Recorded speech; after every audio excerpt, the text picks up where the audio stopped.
Welcome, everyone. This is a little bit different. We normally don't get guests on, to be fair, but this is, I thought, you know what, we're going to get her on because, first of all, she does her stuff. She's really good at what she does. And second of all, Winksy's been pestering me to get her on for quite some time. Please get Kendall on, get Kendall on, get Kendall. He's a big fan, Kendall. She's backstage waiting to come in. I'm going to get Kendall in. We're going to talk a little bit about Newcastle's takeover, how it fell through and the possibility of it resurfacing. And also want to get her thoughts on what she thinks of Leicester's ownership in comparison. So let's get her in. Kendall, here we go. Kendall, how are you? First of all, yeah, I'm good, thank you. Thank you for having me on. I feel honoured if you don't get guests, you know. I know I don't. I don't do that. I don't do that. I love that accent, by the way. I absolutely love that accent. Thank you. I'm going to quickly look into the questions that I posted earlier on Instagram. If you've got any questions that have popped in, so while I do that, let's just discuss the fixture tonight. What are your thoughts on tonight's fixture? Do you think you've got a chance of maybe taking the win, taking a point? No.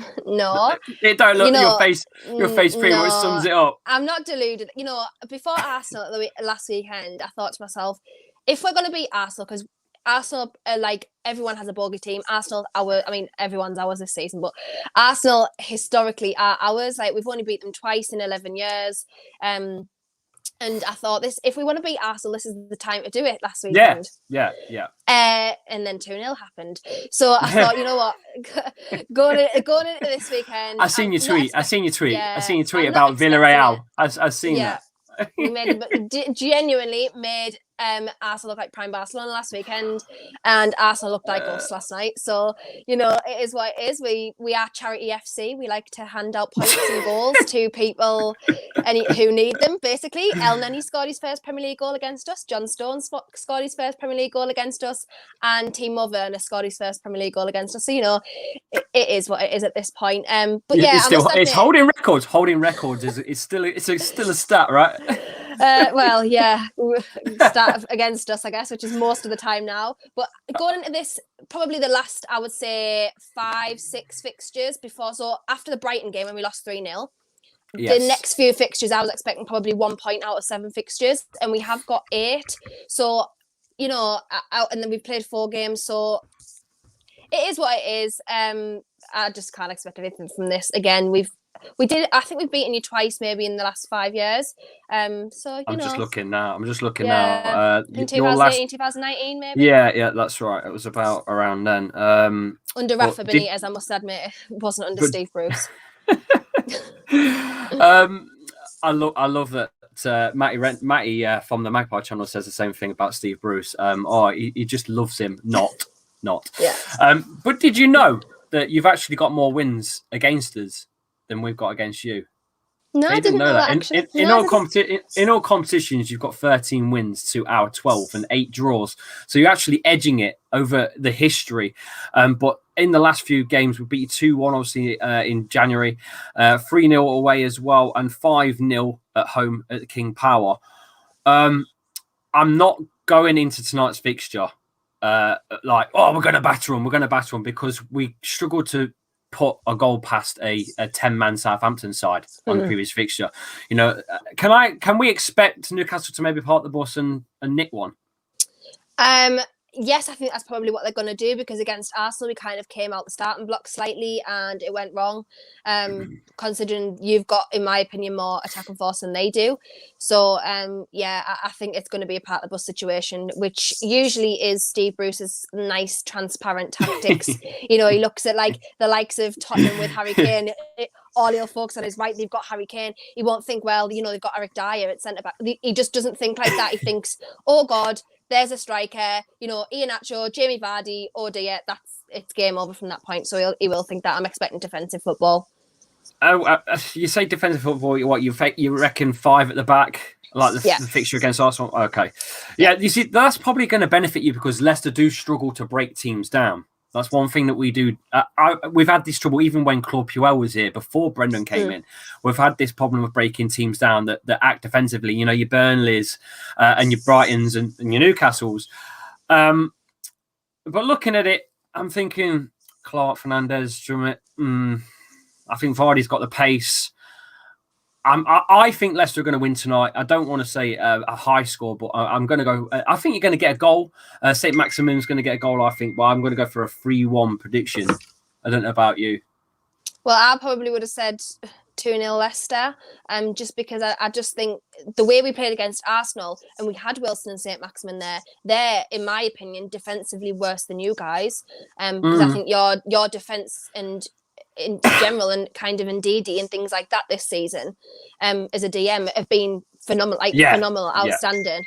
So if we can't break Arsenal down, I just think, what are we going to do? I just don't know whether it's going to be damage limitation, which it usually is. But, you know, it is what it is. Yeah, but I would have said 2-0 Leicester probably.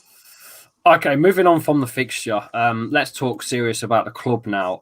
For quite a while, the Newcastle fans have wanted Mike Ashley out. Give me a few reasons why you feel that way against your current owner and what it would mean to you for getting a big investor in. So he is been in charge of the club since 2006. In that time, we have had 2 relegations, which we had 2 in our lifetime before that.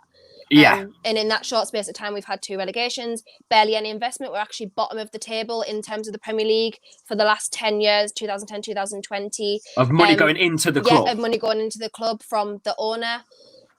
He has been pulled up in court after Kevin Keegan left the second time, was taken to court by Kevin Keegan and was literally in court, held accountable for lying and misleading the press, public and fans of Newcastle United. And since that point, it's just not gotten any better. He ruined Rafa Benitez's career with us, not his career in general, but his career with us. Who Rafa Benitez wanted the club to be a Leicester, if you will.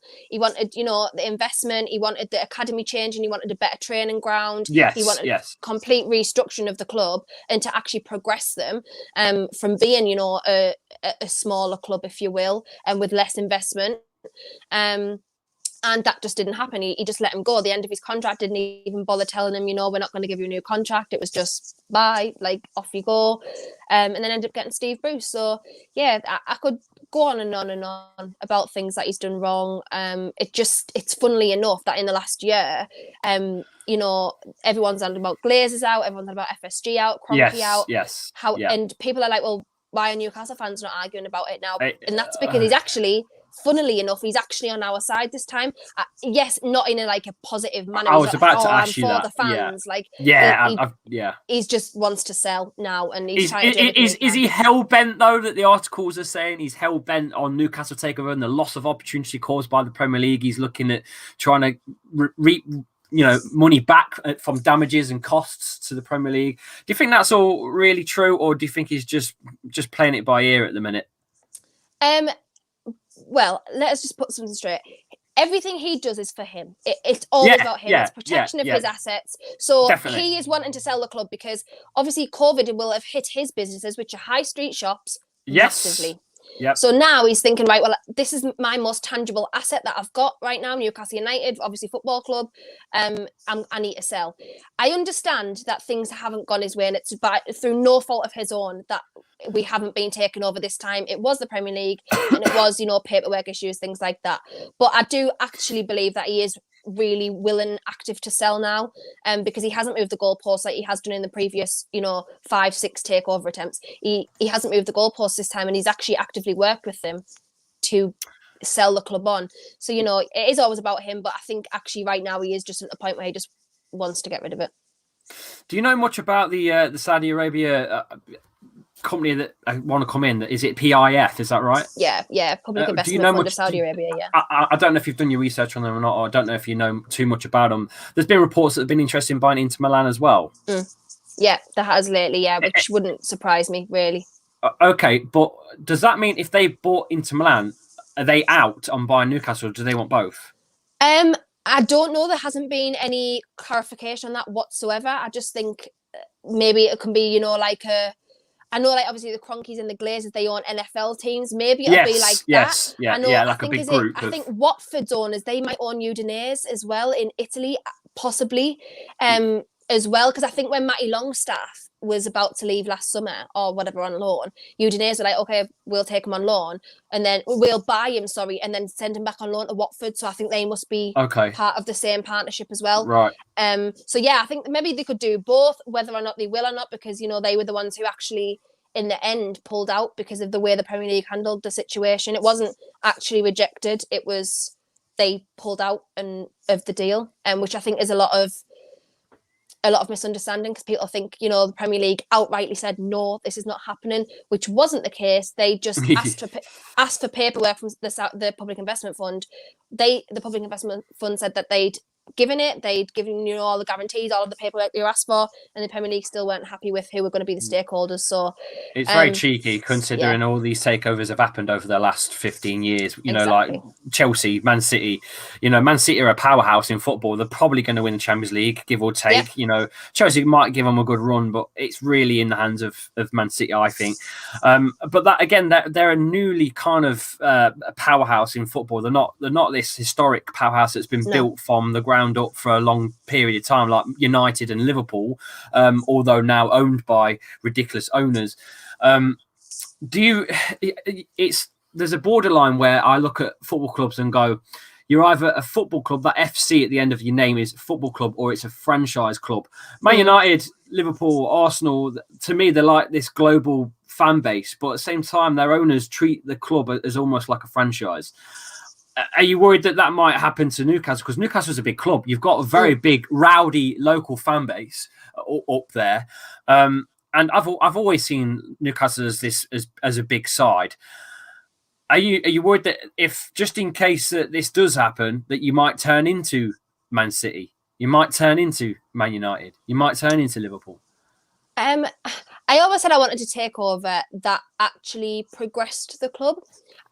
So when we were all like Mike Ashley out, I was like, well, I don't just want another Mike Ashley. Like, I don't want to take over. It's going to be another Mike Ashley coming in.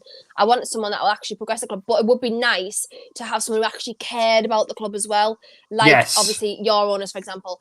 If we get taken over by these, there is a lot of, well, not a lot, but there is a section of British involvement. Obviously, Amanda Staveley, who, she is spearheading the whole deal. So I think there is going to be still some sort of involvement in terms of English football. Like, there is still going to be interest and things like that. If we turn to another Man City, I'm not going to moan. I haven't seen Champions League football for like several years. Yes. I mean, since Bobby Robson days, so that was early 2000s. I can imagine your early 20s? I'm 26. Yeah, I'm 26. Right, okay. Born 1995. So yeah, I have barely seen any success from my club. I've seen Europa League under Alan Pardew. Like, that's it. Babe, I'm the same though. I've watched Leicester all my life, and we've just been a yo-yo side that's gone up and down. And we were stuck in the Championship for a good 8 years ish. Into League One at one point, and but even in the 90s, we were up and down between the Premier League and Division One, as it was called. So it's only been the recent probably 5-6 years that the project that the King Power brought in is really starting to show. And we might as well go on to the topic. The King Power brand for Leicester City. I'd love to hear what you think of our owners and how you see Leicester from where we've sort of been to where we are now. We're just flying, the training facility that's just been built. I'm pretty sure you've seen it, the £100 million facility. I'm on cloud nine. Yeah, I would not expect anything less. I look at Leicester, and despite the fact that everyone says, "Oh, we hate Man United" or whatever, I never ever hear anyone say we hate Leicester. Like, no, you just don't. Nottingham Forest fans, Forest fans, or Derby, maybe Derby. And people, because I think people kind of look with envy, but at the same time, like, it's like a positive envy. It's not like, oh, I hate them because they're so good. It's like, they can't say anything negative because the owners are doing exactly what they should. They're investing in the club. They're investing in the future of the club. They're investing in the team. And the local communities. Yeah, and the local community, which I've heard several things about. The family always make their faces known. They're always, in and around the community, doing things for the community. And that, for me, is so rare in football now at every level. You don't get a lot of that anymore, and it should be like that because the football was the working class game. That's what it started with, and it was the community game. And like a lot of these clubs, like Newcastle, for example, Man United, for example, were between two communities coming together. That's how the teams were created. So I just love Leicester. I love Leicester and their owners and the way that they handle the club. And Leicester is something that football owners, if you're taking over in any form of football, you should be looking to Leicester's owners as a benchmark for what you need to be as a football owner, in my opinion. 2016 winning the league, did that make you dream that anyone can win it? Yeah, that it wasn't out of reach for just the big six. Anyone dreamed, didn't it? Everyone, it was just. No one was upset that they won the league. Everyone was buzzing for them. Like, honestly, I still get goosebumps if I ever watch like little clips about it on the TV. Believe and me, I'm not even a Leicester I do. fan, yeah. And I'm not even a Leicester fan, so God knows how yous feel. It was just like the impossible dream, and Ranieri and stuff. Like, I still look at him with like. I just like her, I just think he's so nice, and he handled himself so well and with grace, and won the league without trashing anyone else and trashing anyone else's name, and it was just a perfect story, and I wish we could be that, but I just can't see that in the next 10 years. I tell you what, only Leicester City could scrape staying up and then get another season in the Premier League and accidentally get 40 points to stay up but win the flipping thing by mistake. I swear. It's great. I love it. Only Leicester City. It's proper banter, and it'll always be banter, especially because Spurs came third. To be honest with you, though, I know you do quite a fair few things. Do you want to give a plug on where we can find you? Because I know you're on part of Terry Flewis's The Football Terrace, right? Yeah, absolutely. Yeah. Surprisingly, because the Terrace cover the big 6+1, which is now Leicester. And as everyone can clearly tell, I'm a Newcastle fan. But I'm on there because I love football in general. So I don't get to talk about my club, which is quite good for me. But yeah, Football Terrace. I do my own show on there on Fridays. Do two other shows a week there, Wednesdays and Sundays at midnight, because we do Midnight Vibes on there. You'll see me there on match reactions. Yeah. Obviously Magpie Channel. I know obviously you did a stream with Magpie Channel last night. I do player ratings and different stuff for them. Those guys as well. Matty and Kirk, love them both. And my stuff really, which I don't tend to focus on a lot because I'm on other people's stuff more often than not, and my stuff kind of gets pushed aside a little bit, but I don't mind that. I quite like the like this kind of thing where you just meet other podcasters, and I prefer that than sitting filming myself depressed every week. Like I prefer that. It's not that bad. You're not going down, put it that way. You're not going down. Well, we don't know yet. We're not mathematically safe yet, but it's not going to happen, especially if you get a point tonight. I think that'll be our top 4 race done if we don't win tonight, to be honest with you. I can see us if we don't win tonight, I can see Chelsea going into third, and I don't even want to talk about dropping out of 4th place. Not again. Not after last season. No. I think you'll be fine. I think you'll get top 4. Do you think we'll get top 4, honestly? Yeah, I think so. The form that you've been on most of the season, I mean, you've been in and around 3rd for a long time now. Yeah. So I think even in January when we played, you were 3rd then. Yeah. So if you dropped out now, it would be really, really sad. But I think you'll be fine. I think you'll get top 4. We've got an FA Cup final coming up against Chelsea. I know it's a little bit too early for that, but I'd love to get your thoughts on, do you think the Foxes can finally win that cup? We've not won it before. We've been in 4 finals. The last one was 1969. Both me and you wasn't even a 4, let alone anything else. Do you think we can take it to Chelsea, or do you think Chelsea are just too good right now? Chelsea have hugely picked up under Tuchel. Their defensive record is like one of the best in Europe right now. He's beat like Pep and Zidane, and he's beat everyone in a matter of 4 months, 3 months that he's been at the club. Yeah. Unbelievable. Honestly unreal. What a appointment that was as a manager. obviously the way they played against Real Madrid the other night, I was like, you know, They were fantastic. Yeah, they were great. So I would like Leicester to do it just so that Chelsea weren't, you know, in the midst of winning 2 cups this season. I know probably City are going to have the Champions League, but they might not. So just for Chelsea not to be like, you know, we've won 2 cups this year. I would like Leicester to win it, but right now, it's hard to even think of anyone who could beat Chelsea right now. Just the way that they play. So I think it will be a close game though. I really do think. I don't think it'll be like, you know, a goal fest or anything like that. Okay, we'll move on to some of the questions in the chat. By the way, guys, yes, I am reading your chats. We just didn't put them on screen because we're off topic. Now we're on topic. I'll get your chats in. Please get your questions in while we're live. We've got another about 5-10 minutes to go. The dugout is here. Hope you're well, mate. He says, if Lee had to take a player from Newcastle and Kendall had to take a player from Leicester, who would you take and why? Do you want to go first or shall I? Well, I know mine. Mine's James Maddison all day long. I know that. Oh, really? Yeah, I know that seems strange because people are like, well, surely you want a goal scorer. Yes, I do, but James Maddison is the midfielder that Newcastle have been desperate for and have slightly found in Joe Willock, who is not our player yet. So, yeah, it would be a midfielder for me because our midfield is absolutely dead. I can trust the attack a little bit more because obviously we've got St. Maximin, Wilson, Almiron, you know, Fraser, things like that. I can trust the attacking force a little bit more than the midfield. Our midfield is dead in the ground. I think we need 3 new midfielders, in my opinion. And yes, I would take James Maddison. Okay, I would go with. I mean, I have always wanted to sign Callum Wilson purely because I thought he had a bit more to offer than what he did at Bournemouth.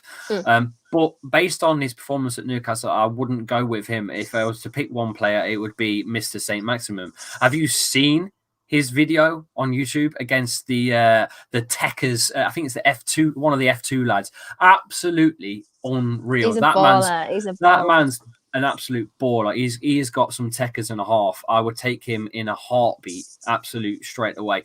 Let's have a look. Who else has got a question? Would be a massive for Newcastle to get points today, but it's also massive for LCFC to keep top 4. It's a big game for both sides, says Winksy. Big fan, by the way, Winksy. Thanks, Winksy. I love the Geordies. Honestly, Wicked Football Club. A new owner and manager is well needed for the NEFC fans. You see, when I was a kid, I remember the Kevin Keegan. We've all seen the interview where he's chasing the league and whatnot, and proper passionate. I love the Geordies. I think they're brilliant, and it's good fun up there as well. That's the thing as well. It's a cracking night out up there. It is a good night out. I mean, everyone says I'm biased, but I have been on nights out all over the country. I mean, I went to Edinburgh for university, so even to Scotland to an extent. So, but Newcastle still, I love Newcastle. I just love Newcastle. Yeah. I seen a tweet the other day that I had to reply to, and that was that you were up at about 3 a.m. online shopping. Is that something that you do a lot of? Yes, when I am bored. Because see what I do, right? So obviously because my daughter decides to get up at 7 o'clock in the morning, and when she goes to nursery, I'm like, oh, you know what? I think I'll have a nap. So now I nap like for an hour and a half, and then I'm awake for the rest of the I'm awake. Obviously, I'm like a nana, and then I wake for I'm awake all night, and I just online shop to like cure my boredom, and then I'm getting like parcels every single day. It's not good, Mum. If you're watching, I'm really sorry, because she always like, where have you getting that from? Is that new? And I'm like, no, I've had it for 3 years. It's just been in the wardrobe. I've just got it out.